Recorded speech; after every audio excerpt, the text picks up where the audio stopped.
Good morning बच्चों। तो अभी तक का हमने वेक्टर के अंदर अपने काफ़ी कुछ पढ़ रखा है।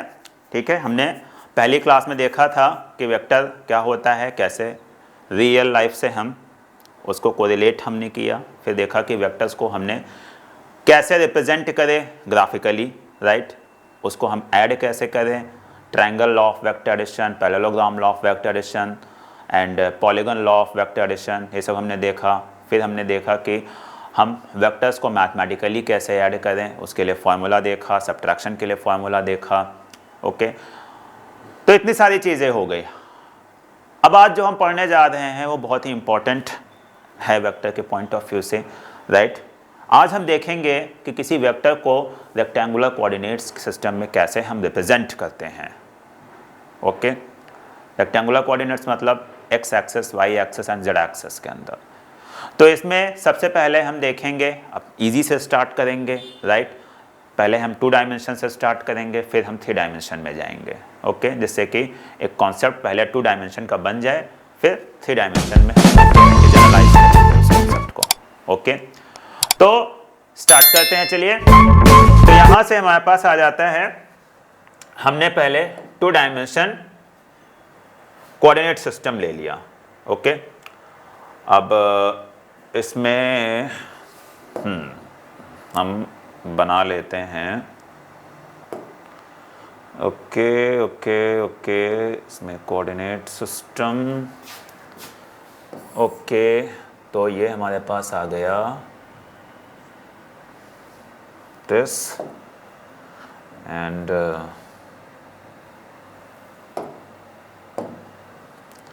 ये आ गया हमारे पास एक्स एक्सिस। ओके, इसका हम कलर चेंज कर लेते हैं। ओके, ये आ गया, ये हो गया हमारे पास, बन जाता है ओरिजिन, राइट। ये हमारे पास आ गया ओरिजिन आ गया, और ये हमारे पास एक्स एक्सिस बन जाता है, ये वाई एक्सिस बन जाता है। ओके, तो ये हमारे पास एक्स एक्सिस वाई एक्सिस आ गया। अब यहाँ पे हमने क्या किया, यहाँ पे हमने एक पॉइंट कंसीडर कर लिया। सपोज करते हैं कोई पॉइंट हमारे पास है पी एक्स कॉमा वाई, ये हमारे पास एक कोई पॉइंट है। क्लियर है सबको? तो अब इसको अगर मैं ओरिजिन से मिला दूं, किसको, इस पॉइंट को इस ओरिजिन से अगर मैं मिला दूं यहाँ से, ओके, तो ये हमारे पास क्या बन जाता है, इसको मैं रेड कलर से ले लेता हूँ। ये जो हमारे पास बना ओपी जो आता है, ओपी को हम क्या बोलते हैं, position vector of point P. Clear है सबको? क्या बोलते हैं इसको, हम बोलते हैं OP vector is called position vector of point P, इसको हम ये बोलते हैं। ठीक है, position vector of point P। Position vector क्यों बोलते हैं? क्योंकि ये क्या बता रहा है, ये पॉइंट P की पोजीशन के बारे में बताएगा। ओके, हमारा टास्क जो है इस पोजीशन वेक्टर को ही क्या है, रिप्रेजेंट करना है वेक्टर के फॉर्म में। ठीक है, x और जिसके अंदर x और y कोऑर्डिनेट भी आए। क्लियर है सबको? तो अगर मैं यहां से देखूं कि भैया मैंने यहां पे एक लाइन ड्रॉ कर ली, ये वाली, ये मैंने एक लाइन ड्रॉ कर ली। ओके, इसको मैं इससे कर लेता हूं। ठीक है, तो हमारे पास क्या आ जाएगा, सपोज करते हैं जहां पे ये मिलता है एक्स एक्सिस को, इस पॉइंट को हम क्या लिख लेते हैं, पॉइंट M लिख लेते हैं, राइट। अब जो OM हमारे पास है, ये OM लेंथ कितनी आ जाएगी, ये OM लेंथ हमारे पास आ जाती है x। ये अगर मैं यहां से यहां तक का देखूं तो ये हमारे पास कितनी आ जाएगी लेंथ, ये आ जाती है x, और ये लेंथ कितनी आ जाती है, ये आ जाती है y। ये तो बेसिक कोऑर्डिनेट है, सबको पता है। ठीक है, ये हमारे पास क्या आ जाएगी, ये लेंथ x बन जाएगी, ये लेंथ y बन जाएगी। क्लियर? ओके, अब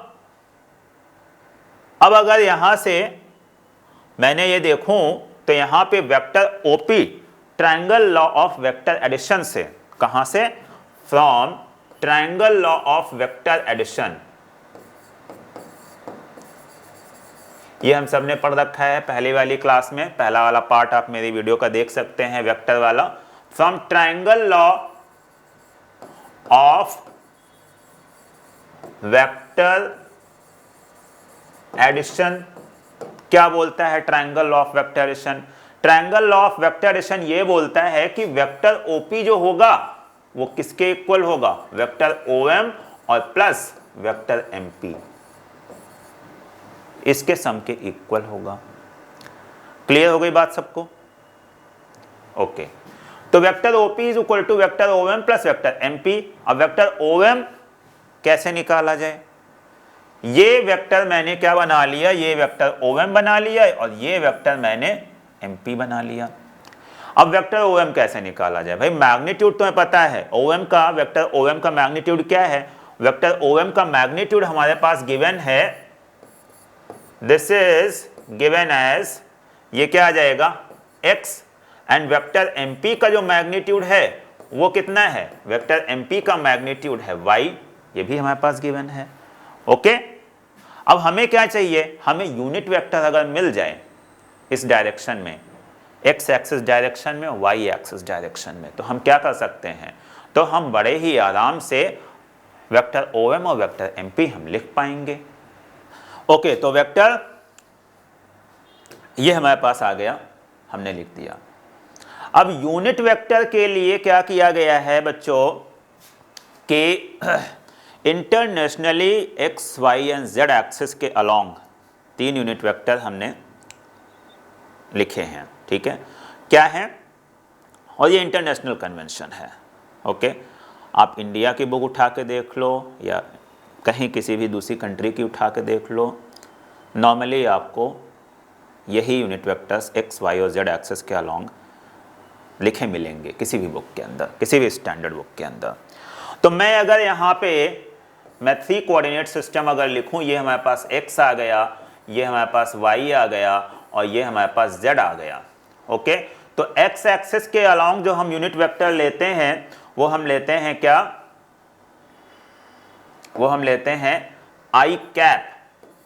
y एक्सिस के अलोंग यूनिट वेक्टर हम लेते हैं j कैप और z एक्सिस के अलोंग यूनिट वेक्टर हम लेते हैं k कैप। ओके, ये हमारा क्या था? और ये हमारा है ऑरिजिन, ये हमारा है ऑरिजिन। ओके, तो आप लोगों को ये ध्यान रख लेना है, ये याद रखना है कि अगर आई कैप लिखा है इसका मतलब वो यूनिट वेक्टर एक्स एक्सिस के अलोंग है, जे कैप लिखा है वो यूनिट वेक्टर वाई एक्सिस के अलोंग है, और अगर के कैप लिखा है तो वो यूनिट वेक्टर किसके अलोंग है? जेड एक्सिस के अलोंग है। ओके, तो ये हमारे पास आ जाते हैं 3 यूनिट वेक्टर किसके along? X, y and z axis के अलोंग। क्लियर सबको? तो अगर मैं यहाँ पे लिखूं कि भैया हमारे पास ओएम वेक्टर क्या आ जाएगा, तो ओएम वेक्टर आ जाएगा, अब इसके अलोंग हमारे पास यूनिट वेक्टर मैं यहाँ पे लिख देता हूँ, ये क्या आ गया? आई कैप। इसको जरा रब करके मैं लिख देता हूँ वाइट कलर से, जिससे ये विजिबल हो आराम से। तो ये क्या आ गया? आई कैप, और इसके अलोंग क्या है? ये है इसके अलोंग जे कैप। क्लियर? 2 डायमेंशन हमने अभी लिया है, तो एक्स और वाई 2 ही एक्सिस हैं, इसके अलोंग हम ये देख लेंगे। ओके, तो यहाँ पे हमारे पास आ जाएगा कितना?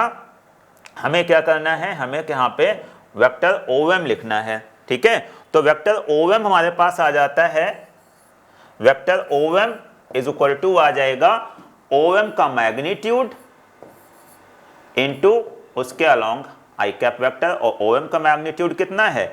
ये है हमारे पास x, तो ये क्या आ जाएगा? एक्स आई कैप आ जाएगा। ये क्या आ गया? ओएम वेक्टर हमारे पास आ गया। क्लियर है सबको? फिर सिमिलरली हम क्या कर सकते हैं? सिमिलरली हम एमपी वेक्टर लिख सकते हैं। तो एमपी वेक्टर जो आएगा, एमपी वेक्टर आ जाएगा क्या? एमपी का मैग्नीट्यूड और जे कैप, क्योंकि वर्टिकल डायरेक्शन में जो यूनिट वेक्टर है हमारे पास वो कितना है? जे कैप है वाई एक्सिस के along.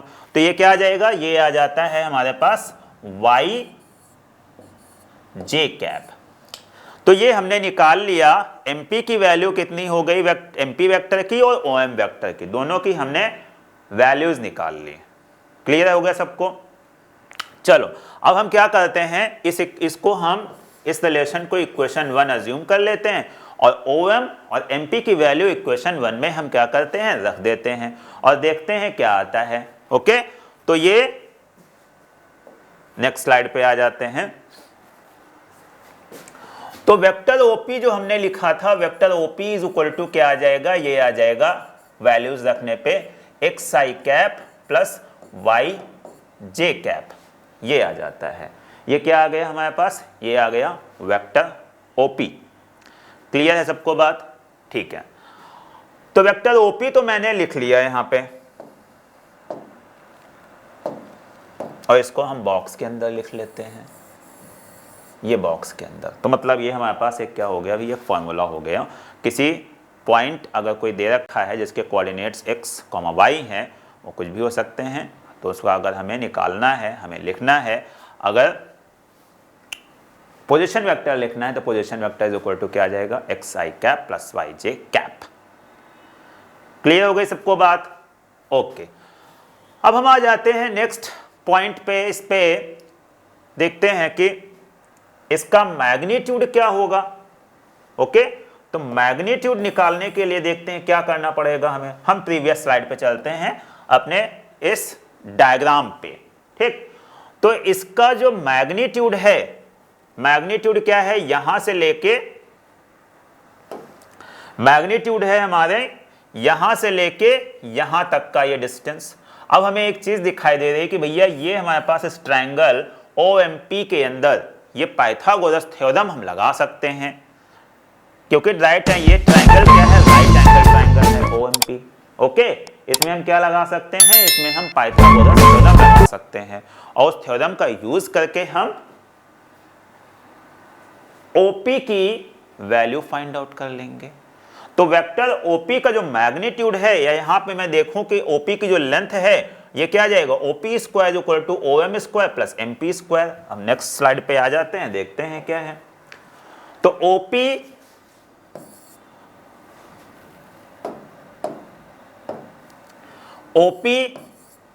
Square is equal to OM square plus MP square. ये कैसे आया, ये आया पाइथागोरस थ्योरम से। ठीक, OM की वैल्यू कितनी है, OM की वैल्यू है x स्क्वायर, ये क्या आ जाएगा, ये आ जाएगा y स्क्वायर। तो ये हमारे पास क्या आ गया, OP स्क्वायर। इसका मतलब OP की जो लेंथ आ गई वो आ गई रूट के अंदर में x square plus y square. Okay, ये बात क्लियर हो गई। And this is the magnitude of vector OP, this is the magnitude of vector OP। तो वेक्टर OP का जो मैग्नीट्यूड हो गया वो क्या हो गया, X square plus Y square आ जाता है। क्लियर हो गई सबको बात? तो ये हमारे पास आ गया मैग्नीट्यूड के लिए फॉर्मूला, कि अगर कोई वेक्टर दे रखा है तो उसका मैग्नीट्यूड हम कैसे निकालेंगे। क्लियर हो गई सबको बात? इसको हम ऐसे दूसरे फॉर्म में भी लिख सकते हैं। कैसे, वेक्टर OP का जो मैग्नीट्यूड होगा वो क्या आ जाएगा, वो आ जाएगा हमारे पास कोफिशिएंट ऑफ आई कैप का स्क्वायर और प्लस ये आ जाता है कोफिशिएंट ऑफ जे कैप का स्क्वायर। क्लियर हो गई बात? तो ये इस तरह से भी हम लिख सकते हैं इसको। ओके, तो ये हमारे पास क्या आ गया, यहां से ये हमने मैग्नीट्यूड देख लिया कि मैग्नीट्यूड क्या होगा। ओके, अब मैग्नीट्यूड के बाद हमें देखना है डायरेक्शन, कि कोई अगर वेक्टर OP लिखा हुआ है तो उसकी डायरेक्शन, डायरेक्शन कहाँ से, डायरेक्शन ऑब्वियसली एक्स एक्सिस या वाई एक्सिस से। फिर से हम आ जाते हैं पिछले वाली अपनी स्लाइड के ऊपर। तो पिछले वाली स्लाइड में हम देख लेते हैं कि यहाँ पे हमारे पास जो एंगल है, सपोज करते हैं ये एंगल कितना है, ये एंगल हमारे पास आ जाता है अल्फा, कहाँ से, एक्स एक्सिस से, और वाई एक्सिस से एंगल देख लेते हैं कितना है, ये बीटा अगर एंगल है। ठीक, तो इस ट्रायंगल में अगर देखें तो इस ट्रायंगल में क्या आ जाएगा, ट्रायंगल OMP के अंदर tan अल्फा, ये मैं यहीं पे लिख देता हूं कि tan alpha is equal to tan alpha is equal to क्या आ जाएगा, y अपॉन x, ये आ जाता है। Okay, tan alpha is equal to y upon x. और अगर मैं बीटा लूं, ये एंगल क्या था, ये एंगल बीटा था, तो ये वाला एंगल भी क्या आ जाएगा, ये वाला एंगल भी बीटा आ जाएगा, राइट। तो यहां से वैसे हम बीटा की वैल्यू 90 माइनस अल्फा करके भी निकाल सकते हैं, लेकिन समटाइम्स पूछ लिया जाता है डायरेक्टली कि y एक्सिस से एंगल बताओ, ठीक है। तो y एक्सिस से एंगल डायरेक्टली निकालने के लिए हम ये यूज करते हैं, ठीक है। अब यहां पे अगर मैं देखूं तो यहां हमारे पास क्या आ जाएगा, यहां पे tan बीटा की वैल्यू आ जाएगी क्या, ये आ जाएगी x अपॉन वाई, ओके। तो क्या आ गया, tan अल्फा की वैल्यू भी हमने निकाल ली, tan बीटा की वैल्यू निकाल ली। अब इसको हम नेक्स्ट पेज पे लिख देते हैं थोड़ा तरीके से। तो tan अल्फा की वैल्यू क्या थी, tan अल्फा की वैल्यू थी y अपॉन एक्स, ओके। इसको हम क्या लिख सकते हैं, coefficient of j cap upon coefficient of i cap,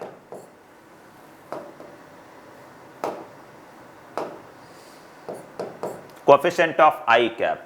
इसको हम क्या लिख सकते हैं, alpha is equal to tan inverse y upon x, ये आ जाता है, राइट। सिमिलरली तो ये हमारे पास एक फॉर्मूला बन गया, एंगल विद x एक्सिस कितना होगा, ओके। फिर हम देखते हैं tan बीटा भी हमने लिखा था, tan beta is equal to क्या आ गया था, tan बीटा आ गया था x upon y। This is equal to coefficient of i cap upon coefficient of j cap. इसका मतलब क्या आ जाएगा यहां पे कि बीटा इज इक्वल टू आ जाएगा tan inverse x upon y, okay. तो ये हमारे पास क्या बन जाता है, this is angle with y axis. Clear हो गई सबको बात।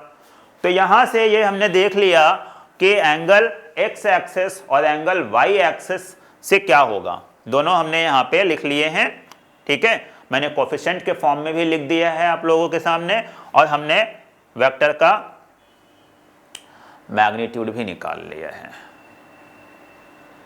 क्लियर हो गई सबको बात, ओके। अब हम आ जाते हैं आगे इसके।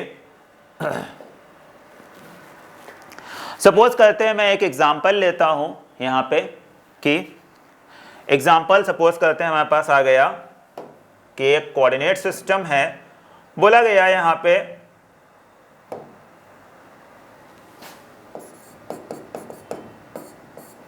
एग्जांपल, बोला जाता है कि हमारे पास एक पॉइंट है जिसके कोऑर्डिनेट्स क्या हैं, 3,4 हैं। एक पॉइंट है XY एक्सिस में, XY प्लेन में, जिसके कोऑर्डिनेट्स क्या हैं, 3,4, okay.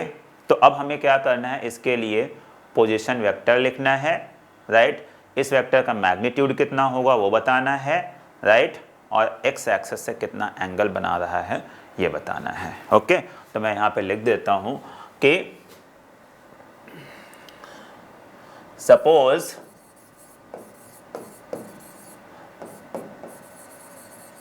there is a point in xy plane whose coordinates are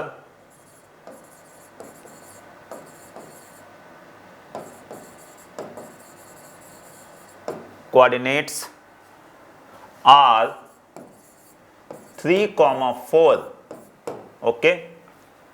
ये लिखा गया है। अब पूछा जा रहा है कि find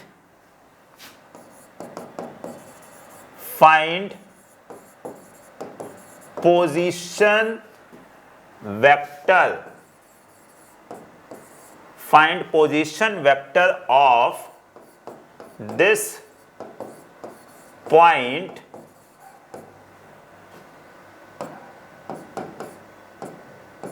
its magnitude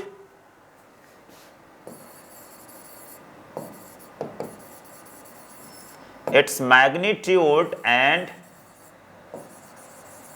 angle with x axis, right. ये हमें पूछा गया है क्वेश्चन के अंदर, क्लियर है।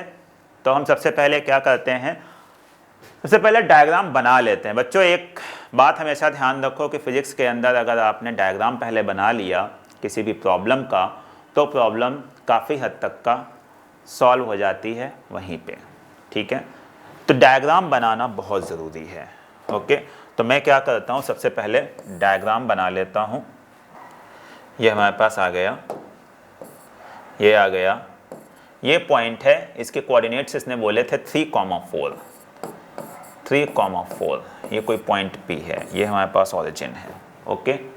अब ये हमारे पास क्या आना है, हमें बताना है ये वेक्टर OP बताना है, ओके। ये वेक्टर OP बताना है, राइट। इसको हम क्या कर लेते हैं, इसको अगेन हम यहाँ से डॉटेड लाइन बना लेते हैं। तो ये हमारे पास आ जाएगी, ओके। ये हमारे पास डॉटेड लाइन आ गई। इसको हमने क्या कर लिया, यहाँ से यहाँ तक का जो हमारे पास डिस्टेंस है ये आ जाती है x, और ये हमारे पास आ जाती है y, सॉरी x की जगह पे क्या है, x की जगह पे हमारे पास है 3, ये यहाँ से यहाँ तक का है 3 यूनिट, ठीक है। और ये यहाँ से यहाँ तक का है 4 यूनिट, ओके। अब हमें OP वेक्टर बताना है। तो ये सब बनाने की वैसे रिक्वायरमेंट नहीं थे, आप लोग डायरेक्टली भी बता सकते हो, ठीक है। लेकिन अगर बना लो तो अच्छा है, ठीक है। इस क्वेश्चन के अंदर तो OP वेक्टर अगर मैं लिखूं तो OP वेक्टर हमारे पास क्या आ जाएगा, OP वेक्टर आ जाएगा x की जगह पे क्या है 3 है, और ये हमारे पास क्या आ जाएगा 3। तो OP वेक्टर लिखने के लिए हमें क्या लिखना पड़ेगा, 3 क्या होता है xi कैप। फॉर्मूला अगर देखें तो फॉर्मूला हमारे पास क्या था, फॉर्मूला था OP वेक्टर का xi cap plus yj cap, okay. तो ये हमारे पास क्या आ जाएगा, यहाँ पे ये आ जाएगा 3i कैप और प्लस 4j कैप। ये हमारे पास क्या हो गया, ये हमारे पास बन जाता है OP वेक्टर। क्लियर है सबको, ओके। अब हम आ जाते हैं, हमें निकालना है इसका क्या, मैग्नीट्यूड OP वेक्टर का। तो OP वेक्टर का जो मैग्नीट्यूड था उसका जो फॉर्मूला था वो था क्या, प्रीवियस स्लाइड में जाते हैं, रूट के अंदर में x² प्लस y²। इसका मतलब x और x की जगह पे हमारे पास यहाँ पे क्या है 3 है, तो 3 का स्क्वायर और प्लस 4 का स्क्वायर, ये हमारे पास कितना आ जाएगा, ये आ जाएगा 5। तो OP वेक्टर का जो मैग्नीट्यूड है वो क्या आ गया, वो आ गया 5 यूनिट हम लिख सकते हैं, ठीक। एंगल हमारे पास क्या आएगा, angle with the x axis पूछा था, इसको हम अल्फा ले लेते हैं, राइट। तो tan अल्फा की जो वैल्यू आएगी वो क्या आएगी, tan अल्फा की वैल्यू हमारे पास आ जाती है 4/3, 4/3, okay. tan alpha is equal to क्या, y क्या है 4, x क्या है 3, राइट। तुम यहाँ से भी tan अल्फा लगा सकते हो, क्लियर सबको, ओके। तो ये हमारे पास आ गया क्या, अल्फा इज इक्वल टू क्या आ गया, अल्फा की वैल्यू, ये मैंने लास्ट क्लास में, अगेन मैं आप लोगों को याद दिलाता हूँ, लास्ट क्लास में मैंने एक ट्रायंगल 3 4 5 बताया था, राइट एंगल ट्रायंगल 3 4 5, ठीक है। तो उसमें 37 53 आप लोग याद करो, ठीक है। और आप लोग वीडियो भी देख सकते हो, उसमें मैंने डिस्क्राइब कर रखा है, ओके। सेकेंड वीडियो के अंदर वेक्टर वाली, राइट। तो अल्फा इज इक्वल टू क्या आ जाएगा, यहाँ से ये हमारे पास आ जाता है 53 डिग्री। तो ये जो एंगल बन रहा है अल्फा की वैल्यू x एक्सिस से जो हमारा एंगल बन रहा है वो कितना बन रहा है, वो बन रहा है 53 डिग्री का। क्लियर है सबको, आई होप इसमें कोई इशू नहीं होगा, कोई प्रॉब्लम नहीं होगी, ठीक है। अब एक और मैं थोड़ा डिफरेंट टाइप का क्वेश्चन उठाता हूँ, यहाँ पे थोड़ा डिफरेंट टाइप का एग्जाम्पल लेता हूँ। तो ये हमारे पास क्या आ गया, नेक्स्ट एग्जाम्पल देखते हैं। तो नेक्स्ट एग्जाम्पल में हमारे पास क्या आ जाता है, नेक्स्ट एग्जाम्पल में हमने क्या किया, सपोज कर दिया कि कोई हमारे पास पॉइंट P है, ठीक है, जिसके कोऑर्डिनेट्स अब मैं नेगेटिव टर्म में लूँगा और देखते हैं क्या एंगल बना रहा है, ठीक है। तो हमारे पास आ गया कोई एक P पॉइंट है, P के जो कोऑर्डिनेट्स हैं यहाँ पे लिख दिया कोऑर्डिनेट्स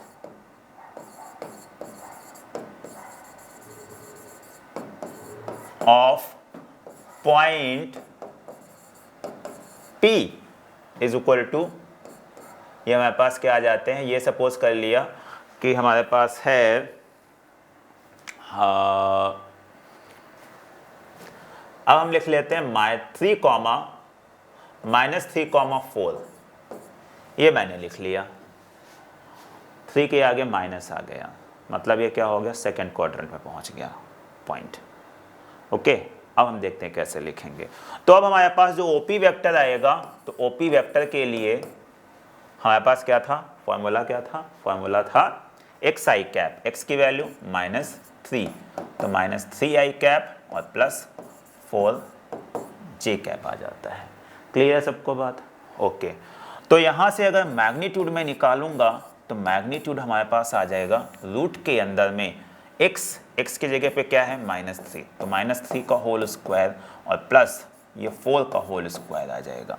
ओके, ये हमारे पास क्या हो जाएगा, ये आ जाएगा 9 और +16, तो ये हमारे पास क्या आ जाता है, 5 आ जाता है। ठीक है, तो यहाँ पे जो मैग्नीट्यूड आ गया ओपी का वो कितना आ गया, वो आ जाता है 5 यूनिट अगेन। ओके, तो यूनिट में जो हमारे पास मैग्नीट्यूड है, मैग्नीट्यूड में बच्चों में बता रखा है कि एक वैल्यू है, उसमें हम पॉजिटिव और नेगेटिव को कंसीडर नहीं करेंगे। ओके, यहाँ भी देख रहे हो कि पॉजिटिव ही हमारे पास आया है।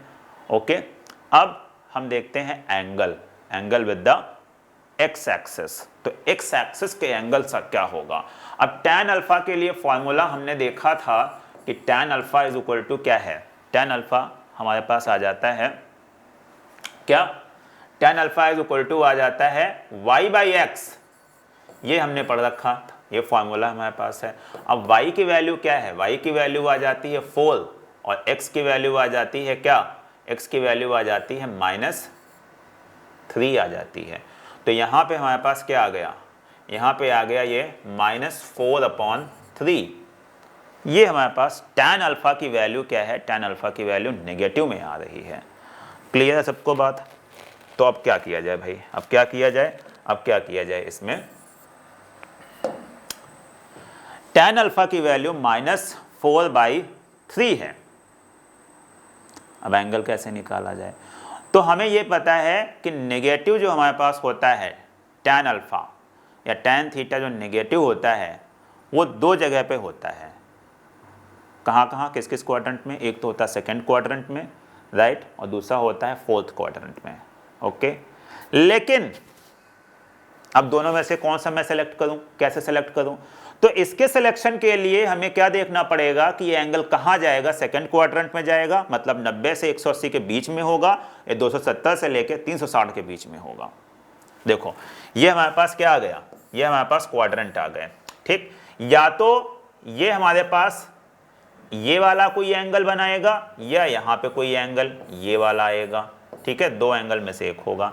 लेकिन अगर मैं पॉइंट देखूं -3,4, तो ये पॉइंट कहाँ था, सेकंड क्वाड्रेंट में था। ठीक है, तो tan अल्फा की वैल्यू नेगेटिव है, ठीक है, लेकिन हमें पॉइंट भी देखना है कि पॉइंट कहाँ है, पॉइंट हमारा सेकंड क्वाड्रेंट में है। तो हम क्या लेंगे, हम ये वाला एंगल कंसीडर नहीं करेंगे। कौन सा, ये वाला एंगल हम कंसीडर नहीं करेंगे। ओके, ये वाला नहीं लिया जाएगा, हम क्या लेंगे, ये वाला लेंगे एंगल। ठीक है, सेकंड क्वाड्रेंट का। तो एंगल किसके किसके बीच में आएगा, एंगल हमारे पास आ जाता है 90 और 180 के बीच में आएगा। क्लियर है बच्चों सबको? ओके, कई बार ये सारी चीजें गलत कर देते हैं आप लोग due to confidence in the concept. Okay, तो इसलिए ये समझना जरूरी है। अब हम निकाले कैसे अल्फा की वैल्यू। ओके, तो इसके लिए हम क्या कर लेते हैं, अब हमें ये पता चल गया है कि 90 से बड़ा है एंगल। ठीक, तो हम क्या कर लेते हैं, यहां पे हमने काम कर लिया, बहुत ही इजी करने के लिए हमने क्या कर लिया, ये वाला एंगल हमने थीटा अज्यूम कर लिया। कौन सा एंगल, ये वाला एंगल जो 90 से ऊपर है। और ये क्या है, एक्स एक्सिस से जो मैंने एंगल बना रखा है, ये क्या है, ये अल्फा है। तो अल्फा इज इक्वल टू क्या आ जाएगा 90 प्लस थीटा आ जाएगा। मैं यहाँ पे लिख देता हूँ, तो ये क्या आ जाएगा tan 90 प्लस थीटा आ जाएगा। ओके, आगे हम शॉर्टकट भी देखेंगे इसके कि कैसे सॉल्व करेंगे। ओके, लेकिन अभी हम देख लेते हैं कॉन्सेप्ट वाइज कि हम कैसे करेंगे। ठीक है, तो 90 plus theta is equal to -4/3। Okay, अब ये tan 90 plus theta is equal to क्या होगा माइनस कॉट थीटा होगा। ओके, तो ये आ जाता है हमारे पास minus cot theta is equal to -4/3 आ जाता है। ये और ये कैंसिल आउट हो जाएगा। तो कॉट थीटा की वैल्यू क्या आ गई 4/3। इसका मतलब यहाँ से अगर हम देखें तो tan थीटा की वैल्यू क्या आ जाती है 3/4। और 3/4 के लिए हमारे पास एंगल कितना होगा, 3/4 के लिए एंगल हमारे पास आ जाता है 37 डिग्री का। थीटा इज इक्वल टू हमारे पास क्या आ गया, थीटा की वैल्यू आ जाती है 37 डिग्री। ओके, तो यहाँ से जो अल्फा की वैल्यू आ गई, अल्फा की वैल्यू हमारे पास आ जाती है 90 प्लस थीटा। थीटा की वैल्यू क्या थी 37। इसका मतलब कितना आ जाएगा 127 डिग्री की एंगल बनाएगा ये, कहां से, एक्स एक्सिस से। समझ में आ गई बात। तो ये एक्स एक्सिस से 127 डिग्री का एंगल बनाता है। क्लियर है सबको? ओके, तो यहां से ये हमने देख लिया आज कि 2 डायमेंशनल कोऑर्डिनेट सिस्टम के अंदर हम वेक्टर को कैसे रिप्रेजेंट करेंगे। ओके, और कोई पॉइंट्स अगर कोऑर्डिनेट्स दे रखे हैं तो डायरेक्टली हम कैसे लिखें उसका वेक्टर, क्या एंगल कैसे निकाल के लिखें हम। ओके, एक्स एक्सिस से या वाई एक्सिस से। क्लियर है सबको बात? बच्चों नॉर्मली जो पूछा जाता है वो एक्स एक्सिस से ही एंगल पूछा जाता है, यही जनरल है। ओके, कुछ केसेस में ऐसा है कि वाई एक्सिस से भी एंगल पूछा जाता है, तो वाई एक्सिस के लिए मैंने आपको फॉर्मूले बता रखे हैं यहाँ पे कि वाई एक्सिस से क्या एंगल होगा।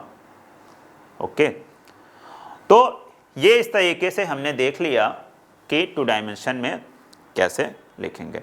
अब नेक्स्ट क्लास में हम लोग जो पढ़ेंगे 3 डायमेंशन में जाएंगे सीधे, कि 3 डायमेंशन में कोऑर्डिनेट्स को कैसे हम रिप्रेजेंट करें, सॉरी वेक्टर को हम कैसे रिप्रेजेंट करेंगे 3 डायमेंशनल कोऑर्डिनेट्स के अंदर। उसमें मैं भी बताऊंगा कि डिस्प्लेसमेंट वेक्टर कैसे लिखा जाएगा। ओके, वेलोसिटी वेक्टर कैसे आएगा, एक्सेलरेशन वेक्टर कैसे आएगा, वो सारी चीज़ें हम देखेंगे। और अगेन उसके अंदर कुछ और भी चीज़ें हैं इंपॉर्टेंट, जैसे direction cosines. Direction cosines vector का बहुत ही इंपॉर्टेंट टॉपिक है। ओके, समझ में आ गई सबको बात? तो चलो आज की क्लास हम यहीं पे वाइंड अप करेंगे, और कुछ भी अगर इससे रिलेटेड कोई भी डाउट है, कुछ पूछना है, कोई भी दिक्कत है, तो आप कमेंट बॉक्स में लिख सकते हैं, मैं उसका रिप्लाई करूँगा नेक्स्ट क्लास में। ओके, और ये जो मैंने यहाँ पे आज पढ़ाया है इसके नोट्स भी PDF फॉर्म में आपको मैं अपलोड कर दूँगा यूट्यूब के ऊपर, लिंक करके आप लोग इसको जो है लिंक को क्लिक करके आप लोग डाउनलोड कर सकते हैं। इसके अलावा कुछ मैं प्रॉब्लम्स भी आप लोगों को इससे रिलेटेड दूंगा, ठीक है, और वो प्रॉब्लम मैं नेक्स्ट क्लास में डिस्कस भी करूंगा। क्लियर सबको? चलो, तो ये हमने आज की क्लास यहीं पे ख़त्म करते हैं। Thank you.